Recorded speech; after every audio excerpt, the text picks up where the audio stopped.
one let's do That's usually where they get these. is called a silhouette fly. Let's take down the barb to begin with.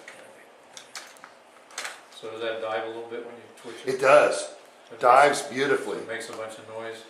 Yeah, not as much as that bubble frog that I came up with a while back. Did you So rebend does he these when he hooks makes at all, hooks or of fish. is that the way the hook comes bent? That's a jig hook, so It's a jig hook. So it's, Well, it looks like, it's not, it's different than O'Shaughnessy bend. Oh, yeah. that's not a perfect band, yeah. That's not a perfect. let's start this baby. And I apologize in advance. Gene said he wished that beginning tires would not use glue, head cement, that sort of thing. I use a lot, especially on these two. Well, there you are. Anyway,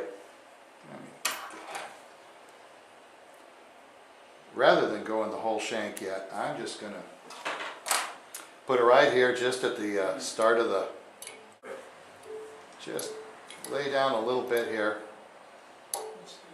And I like to throw a little, I love Sally Hansen's. When it starts getting thick, acetone does the job, and it's ready to go I again. have to figure it out. Anyway, just put a little of that on. I see. You're going to find 6 of these little legs. That seems to be the right amount for do an overhand first one way and then another way. With Mitch's, I found that this, just a simple overhand will do it. And I tie it in the middle and then just work the, Hold your hand up on the vise so everybody can see. Hold up on the vise. okay. There you go. There we go. Okay, I've got my loop. Tie it in the middle. When you get more than 6 of these legs, they sometimes fight you. And then you what, you go underneath, you go tie a knot? Well, it's just an overhand. Huh? And then what I'm going to do, in fact, I'll trim the end of that a little, is I just work the knot slowly toward, because you can move an overhand knot real easily. Just move it slowly along. Try to keep that loop. You can see I have one that is tighter than the others, so I've got to figure out what's happening here.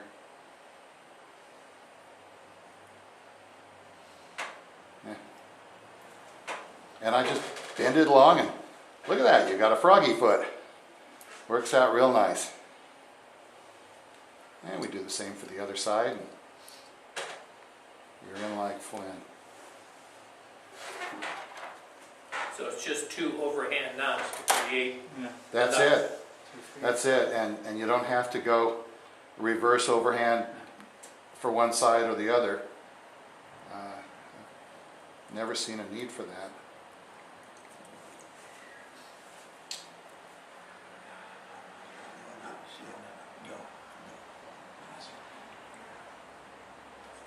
There we go.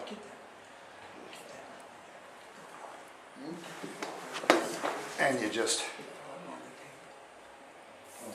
trim to whatever feels right to you.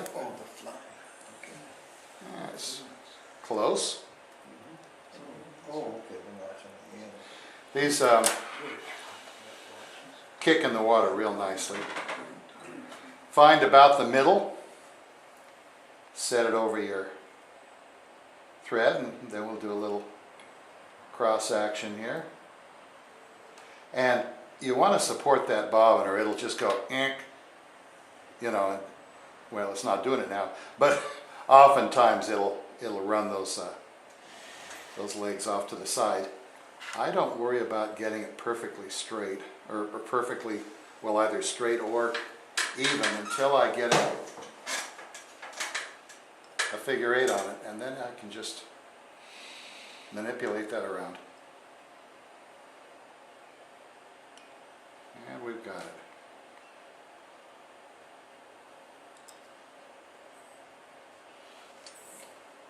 And as Jean has said before, keep that bobbin fairly close in there so you know, you've got a hold of it rather than it's got a hold of you, and you can make the thread go where you want. After I get it about like that, sorry Jean, some more head cement. And what I have done with those that I've tied is I like to post them a little bit, kind of like a parachute would be. So I just run that around, again with a short leash on your bobbin so that you can be the boss. And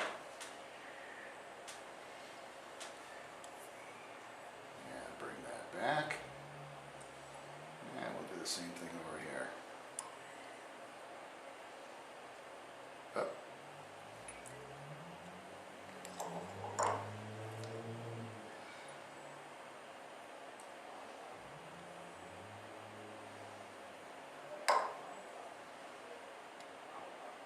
Come on.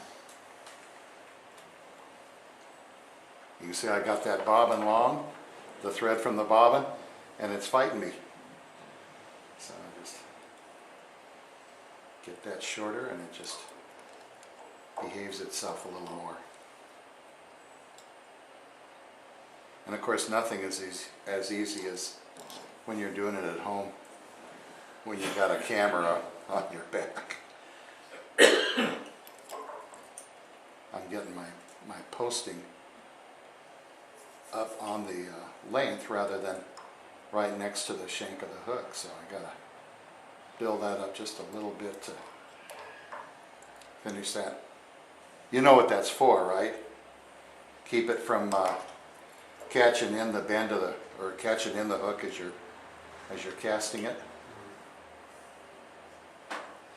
And really, I've had very little fouling of this thing. It seems to be a pretty good design for that.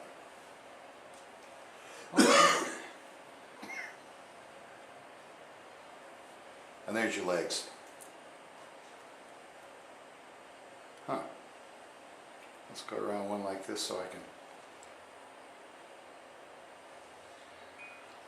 go the right way. Okay, you're going to find some feathers that are semi. That's just how they are in my skins here. But what I like to do is you know, nature is all variegated, so you don't want one color. I put in two matching length, a brown and one of your greens feathers in each kit, and then another green just to finish it off, because almost invariably I go a little short. Hand saddles and stuff? Pardon? Yes. Yeah. And I'll use this so that my fingers aren't in the way too much. Just grab the end of that tip.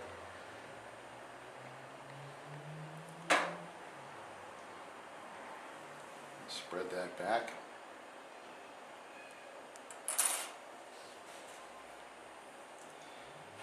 And then I like to, the light is good here, I like to trim right next to the stem and make stubble, as if you hadn't shaved, or in my case, your neck. And that catches just real easily. Look at that. I keep letting that get long. This particular bobbin is fairly light tension.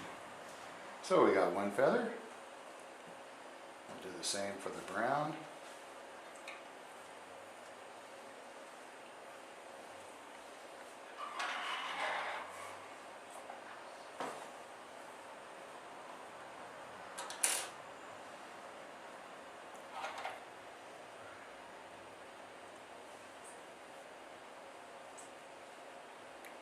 Real easy to trim a little too close and get the stem of the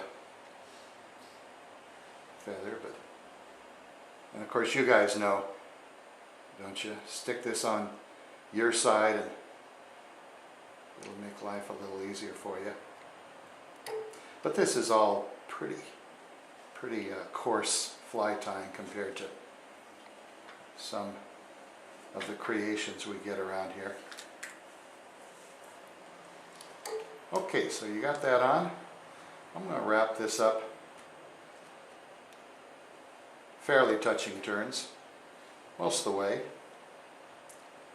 we'll just grab this, palmer it forward.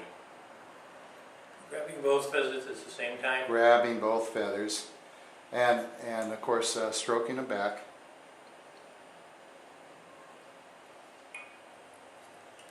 I'm trying not to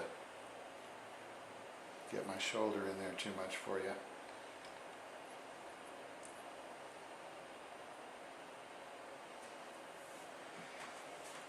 And you want to try not to get yourself stuck too often, but then again, you know, since we're feeding metal to the fish, a little bit of stuckage is only fair play.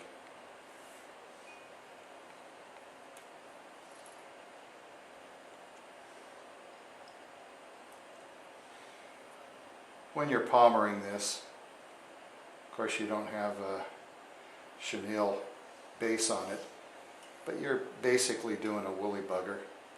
And it doesn't have to be quite touching turns, but you know, you want it fairly close.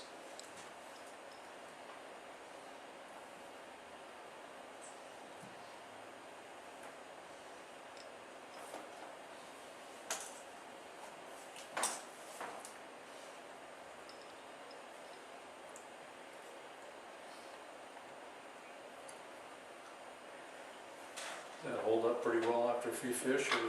Boy, yeah, yeah. Of course, I say that, you know, I cast in terrible places, and so it's fine durability that way. But I haven't caught a whole lot of fish on any given fly. So, but then bass don't chew on it too much. They've got that plate. Yeah. Yeah, so you just take this up to where you're comfortable with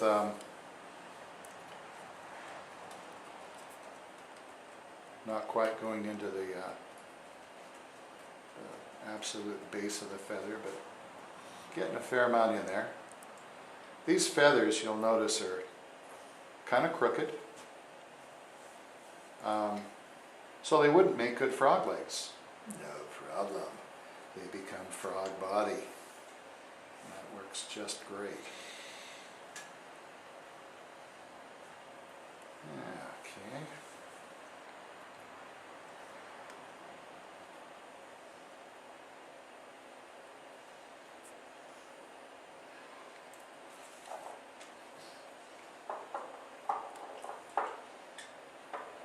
Trim that off.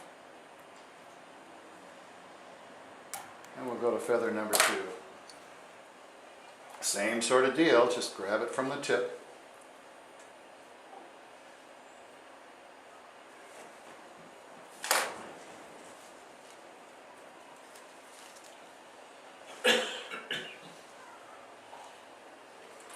Make some stubble.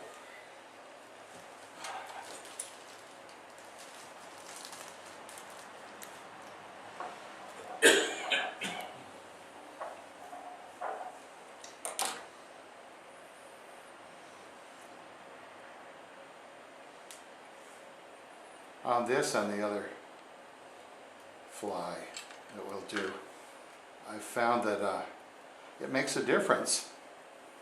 Of course, I didn't know this before. It makes a difference which way you slant that feather, just basically for ease of handling. I like to go up, I don't know if you can see that, up to the eye and back down, almost as a posting again, so that when we put on the foam body, it'll have something to really grab onto with the super glue. Okay, now I just whip this around. Now when I say it makes a difference which way you face the feather, I meant for attaching it to the shank of the hook. Makes no difference as far as if you've got shiny side or dull side out or anything like that, because this is all going to be kind of mashed down underneath the foam body.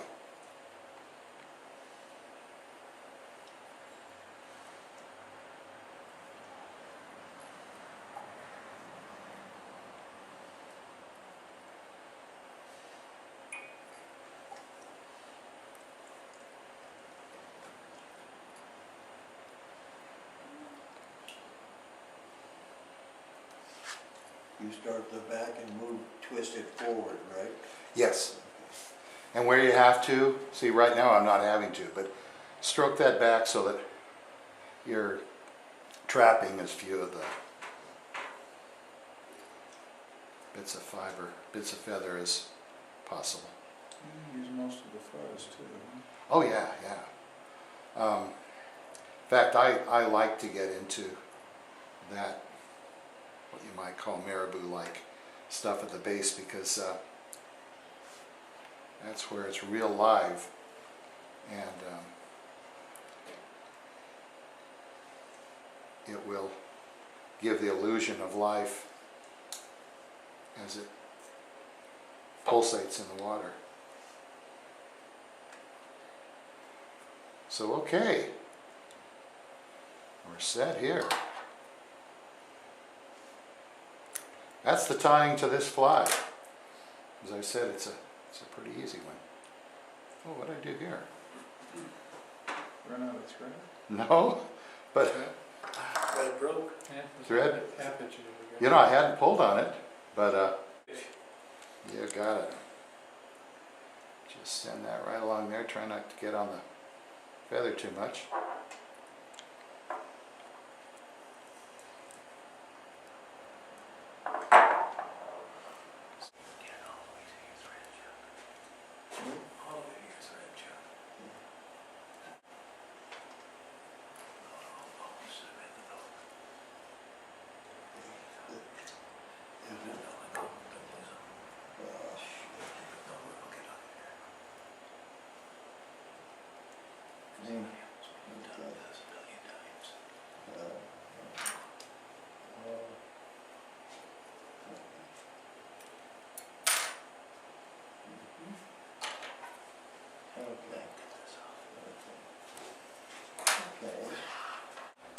Okay, now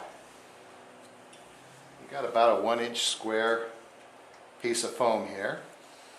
I'm just gonna, what I like to do is make a little mark. By the way, when we did the bubble fly, I included a handy dandy little tool in there. I made another one for everybody with a kit. I got some extra kits if you want these wonderful tools. But anyway, it's just a nail that I've sharpened on one end, and in fact you can see I ground down the head so that it won't roll. Anyway, that just marks it, so I kind of know to go to the middle that way. And what we're going to do is, I'll keep it up here so you can see, make a head fairly blunt, because I like the, at least, well, it's personal preference, but I like the eyes fairly forward on this head. And then after you've made that thing like that, I'm going to go back over it because I want to round the upper portion of this head so that it makes it more into a diving bill. So what you have is, you can see it's not vertical in the edge there. It's rounded. Foam is just real easy to use, and this is some thicker foam that I found. It's at Michael's or one of the craft stores.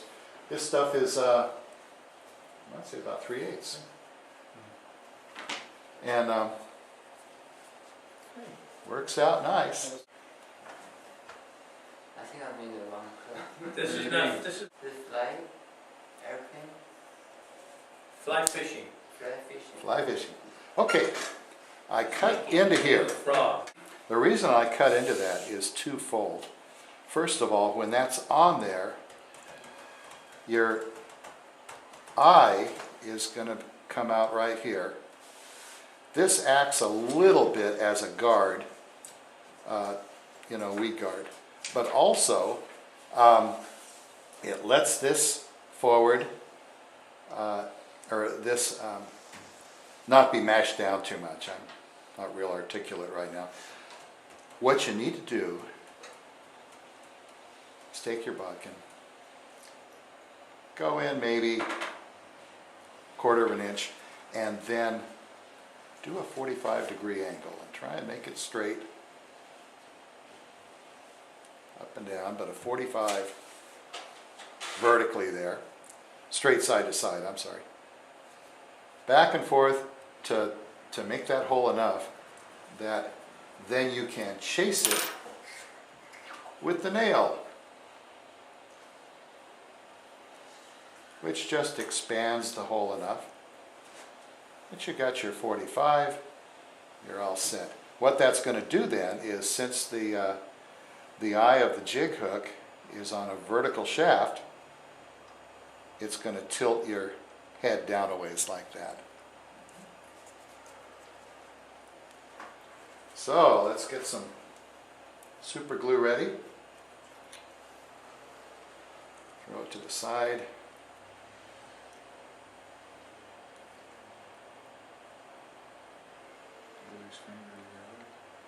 Yeah, glue the fingers together. Been there, yeah. Nay, never. You need to have a tube of debonder. Okay. It's not real time sensitive. Once you're ready, Oh, jeez. you just pull out that nail, chase it right on. Bingo, bango. How do they do? There you are. And with the eye of the hook above this thing, as soon as you yank on that line, it just drives it right down. So it's a nice little diver. Now that's super.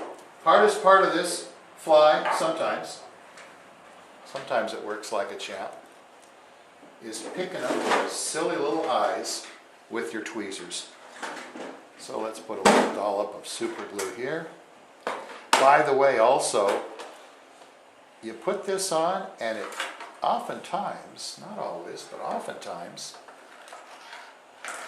you'll have that on there, you check out the fly 5 minutes later, and it's become whitish from the fumes of the super glue. Is that a real bad thing? No. What I try to do is, can you see there? I put the eye at the bottom edge of the eye, about at the bottom edge of the body, so that, you've got raised eyes. Looks a little more frog-like. Now we'll just do this again. Try using the accelerator on that to stick them right on. It just, as soon as you have that on there, it pretty well takes care of things.